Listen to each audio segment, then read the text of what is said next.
to go with like a really cheesy analogy, I could say that finding a networking group that's your perfect fit is a lot like being on the show The Bachelor or The Bachelorette.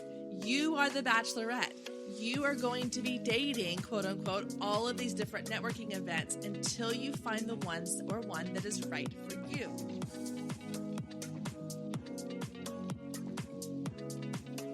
Hey friends, and welcome to the Girl Means Business podcast. I'm your host, Kendra Swalls, a photographer and educator on a mission to help you find your passion, power, and purpose through entrepreneurship. So let's jump right into today's episode because this girl means business.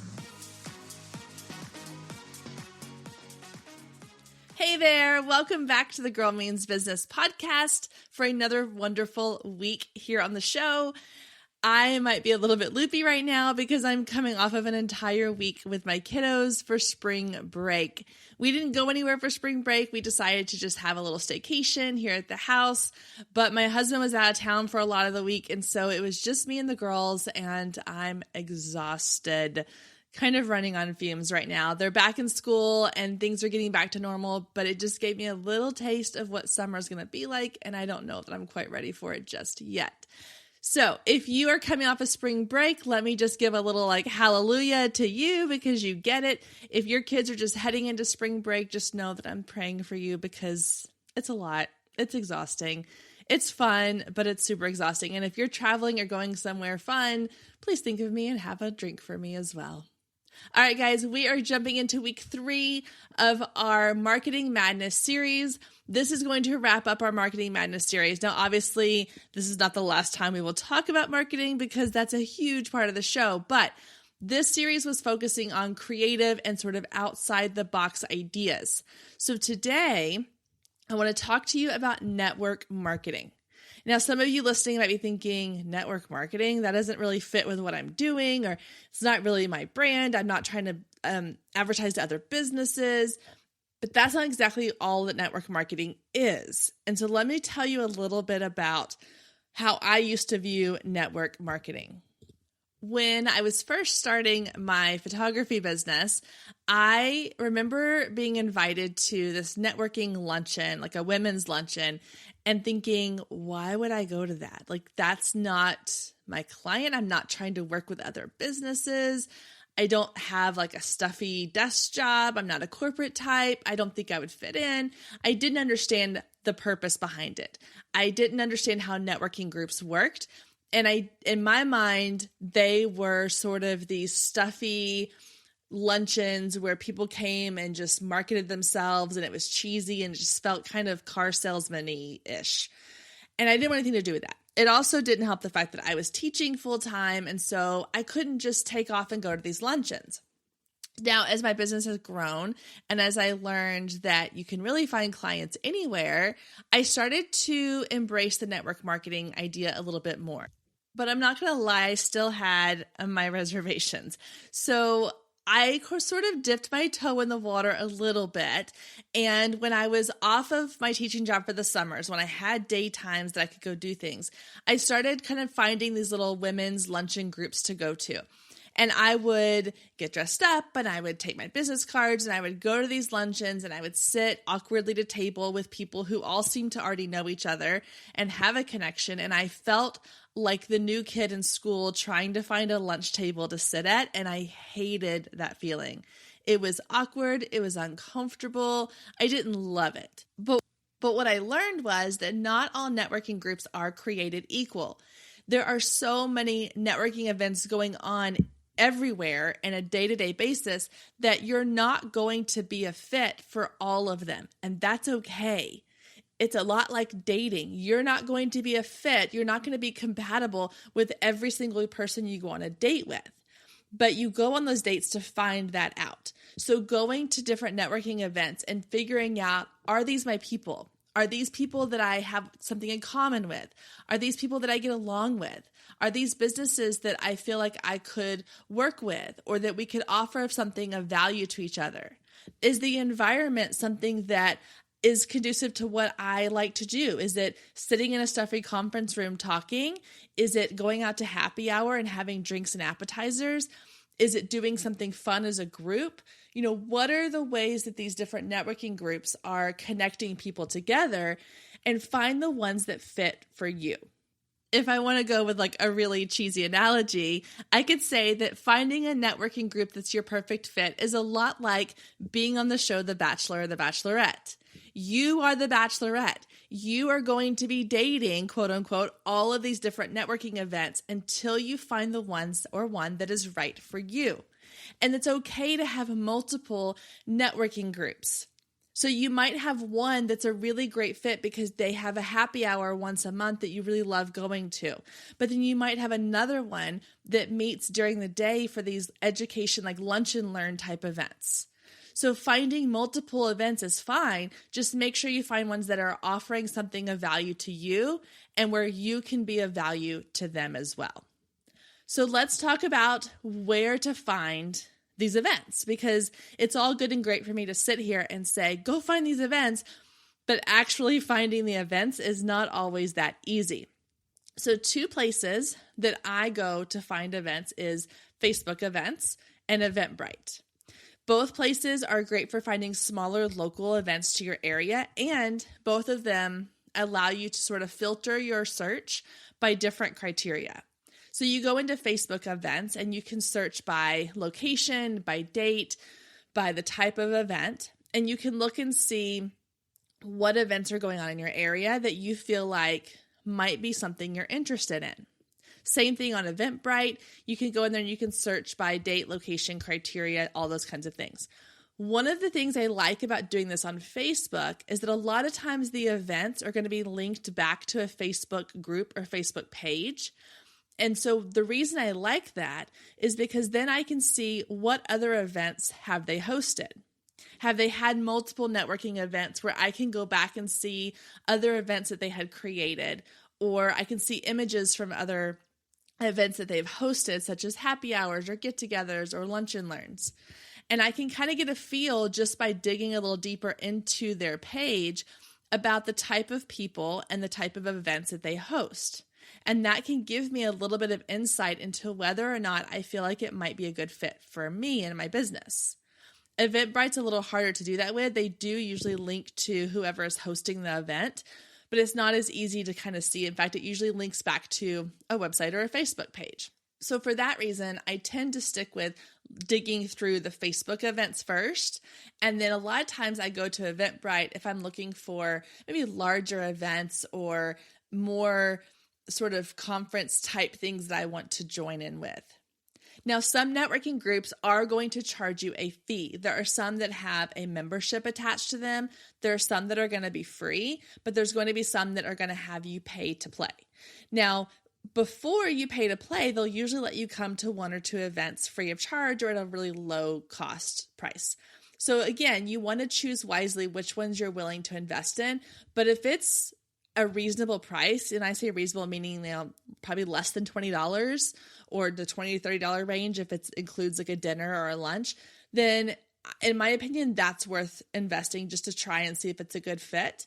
Now, if they're wanting you to pay like $100 or $50 to $60 for an event, I tend to get a little more skeptical of those because I want to try before I buy. I don't want to invest a lot of money into a networking group that I'm not confident that is going to be a good fit for me. So if a networking event is offering a paid option, then maybe see if they have other options that are free. A lot of times they'll have free options in addition to their paid options for people like this that want to come in and try it out before they invest in becoming a member. So spend a little time researching the different events. Make like a calendar or a list and say, okay, I'm going to attend 2 networking events a month. So I'm going to do some research and I'm going to find the 2 events that I feel like are a good fit. And maybe one's a paid event and one's a free event, or however you want to organize that. But trying to get out and into the networking world will make a huge difference in your business. I know a lot of business owners who feel like they just want to hide behind their computer. They want to have a completely online business. They don't want to have to go out and meet people. They are introverts. They are working a full-time job and they're exhausted by the time they get home. And I get it. I totally get it. If I could run my entire business in my pajamas from my office, I would do it in a heartbeat. But I have learned that a huge part of building a successful business is building connections and relationships with other people. And the best way to do that is to get out of your comfort zone and go and meet people in person. For me, I find that the hardest part is actually getting out of the house. It's the getting ready. It's the having to do my hair and put on makeup and find something cute to wear and all those things. But once I'm there, it's so much fun because, again, you never know who you're going to meet and you never know where your next client's going to come from or where your next partnership's going to come from. Some of these networking events that I've gone to have led to really great friendships. I went to one on a whim. I had a friend who was starting a new business and she invited me to a networking group for young professionals in our area. And it was a happy hour at this little tacos and tequila kind of place. And so we're going to go have margaritas and snack on chips and queso. It's going to be great. So I get there and my friend who I was supposed to be going with messages me at the last minute and says that something came up and she's not able to go.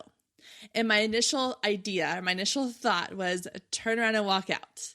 But I was already in the parking lot. I was already walking up to the door. So I said, you know what? It's fine. I'm going to walk in. I'm going to talk to some people and I'll stay for about 30 minutes and then I'll head out.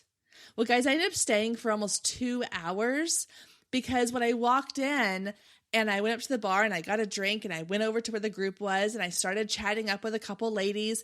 And then the group kind of got larger and we all sat down and ordered food. And the next thing I know, I'm having these really amazing conversations and I'm having a really good time. And I even met a lady at that group who has now become a good friend of mine. We're both in the wedding industry and we have worked together multiple times. I send her business. She sends me business. We have worked together on projects that we have ideas for. It's been a really great connection. And so that one event where I was ready to walk out the door, I didn't even want to go inside because I didn't have that safety net of my friend being there. But because I stepped out of my comfort zone, because I was willing to go in and say, okay, I'm going to spend 20 or 30 minutes, I'm going to have a drink and a couple snacks and I'm out. And it led to some really great relationships. You know, I use that same trick on myself going to the gym sometimes. I always tell myself, okay, I'm going to go, I'm going to do 20 minutes. And if I'm done after 20 minutes, I will leave. But at least I gave it 20 minutes. And so if you're the type of person who is sitting here saying, Kendra, I hate talking to people. I'm the biggest introvert. I'm shy. I'm quiet. I don't do small talk. I get it. I 1000% get it. Even though I'm an Enneagram 7 and I love to talk to people, sometimes I just don't have the energy. Sometimes it just drains me. But sometimes I go into these events with that mindset of I'm just going to stay for like the first 20, 30 minutes and then I give myself permission to leave. And I end up staying forever, for 2 hours, for an hour and a half, or however long. And I meet some really amazing people. So my challenge to you is to make a point to go to 1 or 2 networking events a month, whatever fits with your comfort level. If it's 1 a month, if you have not been to a networking event at all, pick 1. Just go to 1 and see what you think. If you are used to going to these events, then my challenge to you is pick a new one, someplace you haven't gone yet, a group you haven't tried out, an event you haven't been to, and see if it doesn't broaden your group of people that you network with. See if it doesn't broaden your view of how your business can expand. Because I think it's really crazy exciting to think of how can meeting just one new person impact my business? Or the flip side, how can meeting one new person help me to impact their business? Because it goes both ways. If you go into a networking event thinking this is all about me and how I can get value from this, and you're not offering something of value in return, then it's not going to work out for you. But if you go into it with the mindset of how can I feed into somebody else and hope that someone else feeds into me, then you're going to have this really great open mind and amazing things are going to happen. All right, so once you have picked your networking event to go to, let's talk about how to prepare for that event. Because again, like I said, for me, the hardest part is just getting there. Once I'm there, I'm fine. It's the getting out of the house and going to the event that's the hard part for me. So I have kind of a little mental checklist that I go through when it comes to preparing for these networking events, both mentally and physically. So mentally, the first thing I do is I have a goal in mind.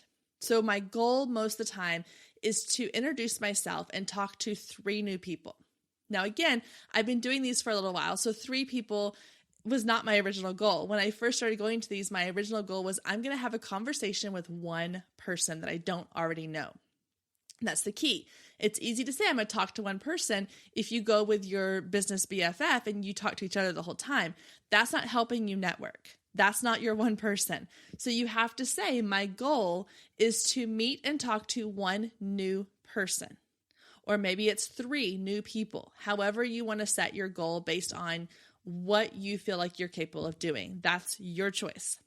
But going in with a goal in mind helps you to make sure that you kind of stay focused and that you don't get distracted by listening to all these other people and not having a conversation of your own.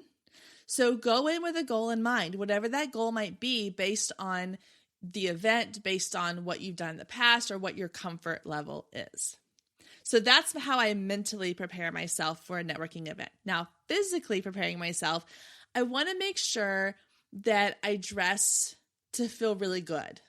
If you go back and listen to episode 43, where I interview Jennifer Mackey Mary and we talk about dressing to feel your best, we talk about the fact that dressing to look good doesn't always mean wearing a power suit or wearing a dress or wearing even like dress pants.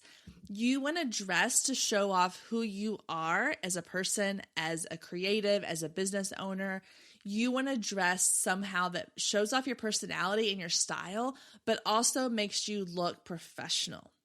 Now, obviously, you need to dress for the event as well. So if you're going to a really nice luncheon, then you might want to wear a cute dress with a jacket and some boots. Or you might want to wear a skirt and a top or some dress pants and a little dressier shirt. If you're going to happy hour where it's at this really cool indoor-outdoor bar, then nice jeans and a cute top will do just fine. But again, you need to dress to fit your personality and not just dress to fit into what you think people think you should look like, because then you're going to go in feeling not confident, you're going to be uncomfortable, and you're not going to have as many conversations as you want because you don't feel your best.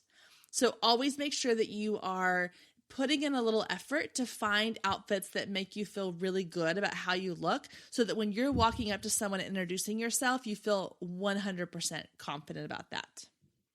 The next thing I always make sure that I do, and this may seem super obvious, but let me tell you it's not, bring business cards. Guys, I have made this mistake more times than I care to admit, but I'm terrible with business cards, like so terrible. In fact, I think that I went for maybe a year and a half not even having business cards because I'd run out and just forgot to order more. And so I would go to these events and not have a business card with me. And I would look so ridiculous saying, well, can you follow me on Instagram? And while that might be something people do anyway, they're going to follow you on Instagram, or you can pull up your Instagram account and let them follow you, or Facebook or LinkedIn or whatever platform you want them to find you on. But you need to have a business card as well. So make sure that you have some in your purse or in your pocket or whatever you're bringing with you. Have a handful of business cards to make sure that you have something to give out to people.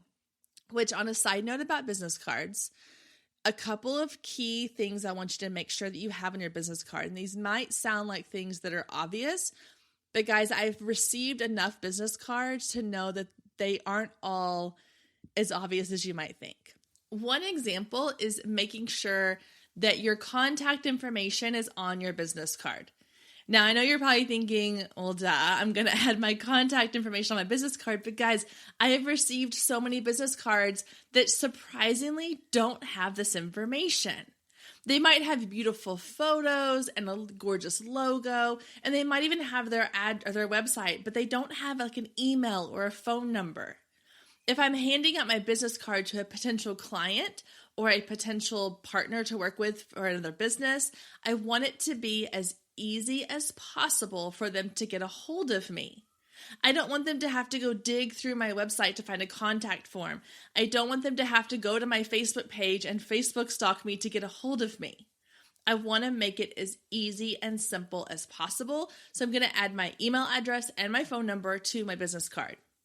Now, the second thing is you want to make sure that your business card makes it very clear on what you do. Again, I've received a lot of business cards where it has a great logo that is their name or that is their company name, and they have their website there. They may even have an email address, but they don't tell me what they do. If you're a photographer and your business name does not say photography, or even if it does, tell me what type of photographer you are. Do you specialize in families? Do you shoot weddings? Do you do headshots?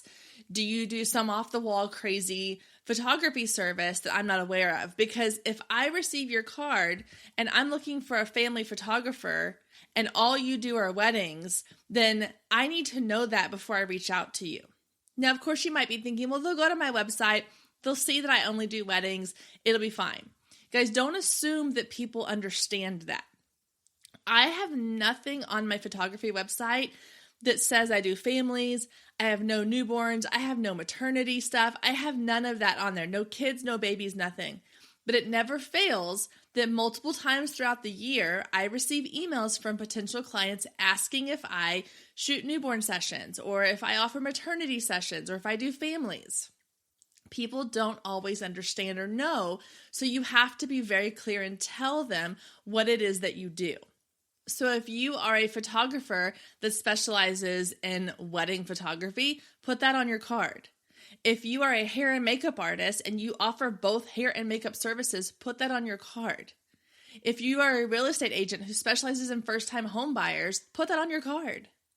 Because you want people to know what you do. Because if they're going home at the end of the day with a stack of business cards, and yours has a really beautiful logo with your name on it and your web address, and that's all, they're not going to remember who you are or what you do. So make sure you have something on your card that tells people what it is that you do, how you serve people, or the product or service that you offer. Stay with us. We'll be right back.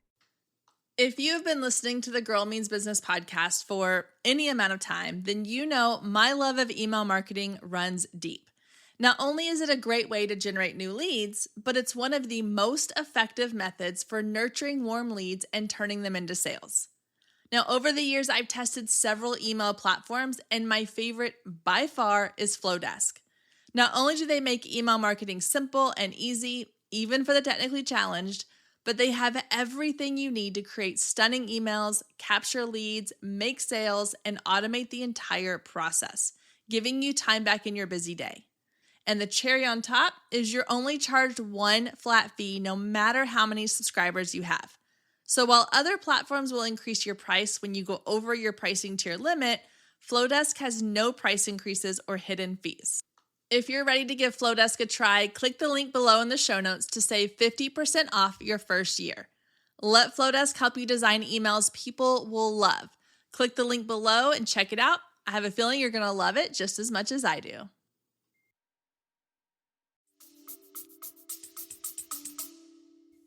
Now, the third thing that I suggest having on your business cards is a little more of a personal preference, but I'm going to give you my perspective from a client point of view. And that is to add your headshot to your business card. Now, here's a perfect example of why. I am terrible with names. Like to the point where you could tell me your name and 30 seconds later, I probably forgot it. It's something that I'm really trying to work on, but I always joke that I wish that everybody had like a name tag with their Facebook profile photo on it, because that's what I recognize. When I'm scrolling through Facebook, I don't pay attention to the names, I pay attention to the photos. And so the same thing in real life. I'm looking at your face, I'm taking in your face. I'm not always listening for the name. So when I go to a networking event or when I'm out somewhere and someone hands me their business card, if it has their face on it, I'm immediately like, oh my gosh, this is the best thing ever, because now I don't have to worry about remembering a face and a name separately. I can see them together. And this is a nice reminder that, okay, her name is Taylor, and I need to make sure that this is, I call her Taylor, Taylor, Taylor, Taylor, or this is Sarah. I'm going to be reaching out to Sarah. This is what she looks like. It's a really easy way for people like me who struggle with remembering names to have a visual of who they were talking to. We all like to think that when we meet somebody and when we share our business with them, that they're going to be just as excited about our business as we are to share it with them. But the reality is, whether it's talking to somebody at a networking event or meeting with a client or talking to somebody about what you do out in public, there's so many things coming at us in a day. There's so much information being thrown at us that it's really easy to forget things. I forget what I'm doing when I walk across the house sometimes, and my house is not that big. And so I know how easy it is to get distracted. And so when I'm talking to somebody and I'm thinking about the fact that here I am sharing my services with them, sharing what I do with them, and I give them my business card, and it's got my beautiful logo, and it's got some pretty pictures of some photography that I've done and my contact information, and it goes into their purse or goes into their bag. When they go home at night and they're looking at, okay, this is Paisley Lane Photography. Which one was she again? What were we talking about? They have to then go to my website, go to the About Me section to find a picture of me. If my picture is on that business card, then when they go to pull up that business card and look at who all they talked to that day at that event or at that show, or that they ran into out in the store, then they're going to have a face with a name right away, and they're going to make a connection to the product or service I was offering and the person they were talking to. And guys, in a business, in a world where personal connection is huge, we want to make sure we take advantage of every opportunity that we have to have those personal connections. Because it's not what it is that you're selling that's going to draw them in. It's the person behind the brand that's selling it, and that's you. So having your face on your card, getting yourself to these networking groups, and having this face-on-face, interactions are going to be really huge. Okay, so now that you have your business cards ready to go and you show up to the networking event, how do you make a good impression? How do you stand out in people's minds when there's 100 people in the room that they could potentially talk to? So my first tip for that is to make sure that you make a really strong introduction. You hear a lot about like elevator pitches. I don't really believe in elevator pitches necessarily. They come across a little too salesy. And I know for me, when I go to meet somebody and I shake their hand or I say hi and they immediately go into this 30-second, really rehearsed kind of spiel about what they do, it immediately kind of turns me off. So what I prefer to do instead is have a very loose idea in my head of a couple of ways that I can introduce myself and what I do that is going to get people interested in asking follow-up questions.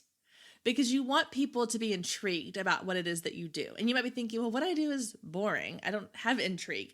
Find a way to make it interesting. And one good way to do this is go to these networking events and listen to how other people introduce themselves.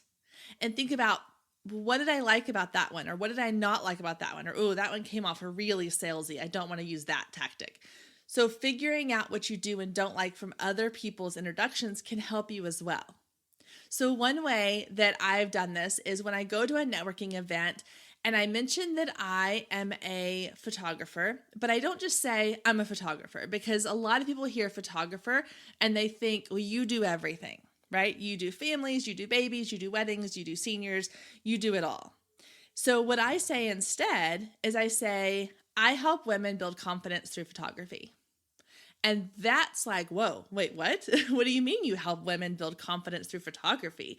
Like, are you teaching classes? Are you taking photos of women to help them feel great in their skin? Like, what is it that you do more specifically? It's getting people to do follow-up questions, or it's getting them to say, oh, that's interesting. Tell me more. That's what you want in an introduction. You want it to be kind of like a really good subject line of an email that makes you want to open the email and read what's inside. So come up with a couple of different statements that feel natural. One way to test them out is with your family and friends. So ask them to pretend that they are at a networking event and they've just met you and they say, oh, what is it that you do? And then throw out a couple of these lines and see which ones feel natural and which ones feel a little too scripted, a little too forced. And that'll help you decide the best way and which lines are the best ones for you to use when you're introducing yourself. Again, the key is you want to give them just enough information about what you do to create interest and intrigue so that they want to follow up with more questions. They want to hear more. Think about when you're out talking with friends and someone starts telling a really interesting story. You know how people kind of naturally lean in when they're interested? Well, if you're at a table of people and you say your line and they all kind of lean in, that's a good sign. You want people to lean in and want to know more about what you do. The next thing you want to make sure that you're doing is following the golden rule of treat others the way you want to be treated. So we all go into these networking events with the idea of we want to find people to network with. We want to find potential clients or potential business partnerships. But if we all go in with the agenda of it's all about me, then it's never going to work. So you have to go into it with the idea that you're going to have honest, sincere conversations that could potentially lead to something down the road. So make sure that you are giving genuine follow-up questions. When someone shares what it is they do, ask them things like, well, how long have you been doing this? Or how did you get started with that? Or ask them things along the lines of, well, what are you planning next? What's the next big thing you have coming up? Just like you're going to go into the event with a couple of lines that you're going to use to share what it is that you do, also have a couple of follow-up questions in mind as well that could be applied to anybody you're talking to. You know, like I said, things like, well, how long have you been doing this? What got you interested in this business in the first place? What are some of the exciting things you have coming up in the next couple of months?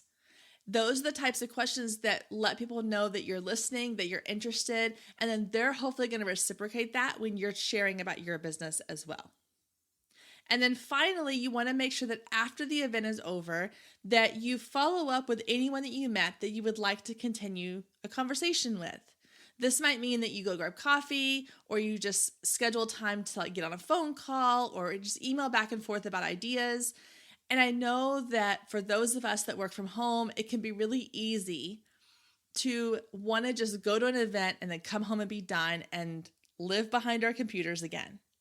But when you make a point to go and you get out of your comfort zone and you go to the coffee date or you get on the call, it makes a big difference. And again, you never know what could potentially come from this. Recently, I met a girl at an event and we decided to go get coffee together. And the day that it came, I was like, oh, I would much rather just stay home and get all this work done. I have emails to go through and I have photos to edit and I have podcasts to record. I have so many things on my to-do list. Spending an hour or two at a coffee shop with someone I barely know is not really high on my priority list. But I made the commitment. I went and I showed up and it was one of the best conversations I've had in a long time. And we're working together on some really great ideas for the future and we're encouraging each other. And she's sharing about my podcast and I've shared about some things that she's doing and working on. And now we have this really great mutual relationship between the two of us. And had I never gone to that coffee date, had we never followed up with each other after our initial meeting, I would have missed out on some really great opportunities. So I know that it's comforting to say, well, I own a business where I work from home and I can do it in my pajamas and I can do it from my computer and that's fabulous. But you cannot do it by yourself. As much as we like to think that we can, you can't do this by yourself. You have to network with other professionals who can benefit your business and you can benefit theirs. So this week, I'm leaving you with a challenge. I'm challenging you to find at least one networking event to go to in the next month. Now, I'm not saying you have to go to one tonight or tomorrow, but start looking around. Start researching the networking events in your area that you think might be a really good fit, and then go try them out. I'm not asking you to make some huge long-term commitment. And I know that there's a lot of introverts right now listening, cringing at the idea of having to step out of this comfort zone, but I promise you it will help you grow your business. If you're really nervous, find a friend to go with you. Buddy up and go together. Just make sure you are making a point to talk to people that you don't already know. And if you're looking around going, there are no networking events in my area that I feel like I want to be a part of. They are all chambers of commerce, or they're all designed for people who work corporate jobs, or they're all designed for people who have brick and mortar buildings, and that's not what I do. Then create your own networking event. I guarantee if you're looking for it and not finding it, other people are looking for the same thing too. So create it. And it doesn't have to be a big thing. It could be as simple as saying, hey, we're going to be at this location from 5:30 to 7:30 for happy hour drinks. If you want to join us, come join us. You might have 3 people show up. You might have 13 people show up. You never know. But even if it's as little as 2 or 3 people show up, you're going to find value in that. And it's going to grow over time. So if you don't already have a networking event in your area that fits your needs, then create it yourself. But either way, I challenge you to get out of your comfort zone, find an event to go to, start making connections, start branching out, and you never know where it might take your business. All right, guys, that does it for our episode this week, and it wraps up our Marketing Madness series. We've got some exciting things coming up for you in the next couple of weeks, so make sure you hit that subscribe button so you don't miss out on new episodes. Also, if you have not left us a review, will you please do so? It means so much to me, and not only does it allow me to get feedback on what you're loving about the show, but it helps others to see it as well, and it helps to boost us up in that iTunes rating so that more people can find the show. So take a few seconds, leave me a quick review, let me know what you thought about this episode or any of the other ones that you have listened to. And as always, have a fabulous week, and I will see you back here next week, same time, same place.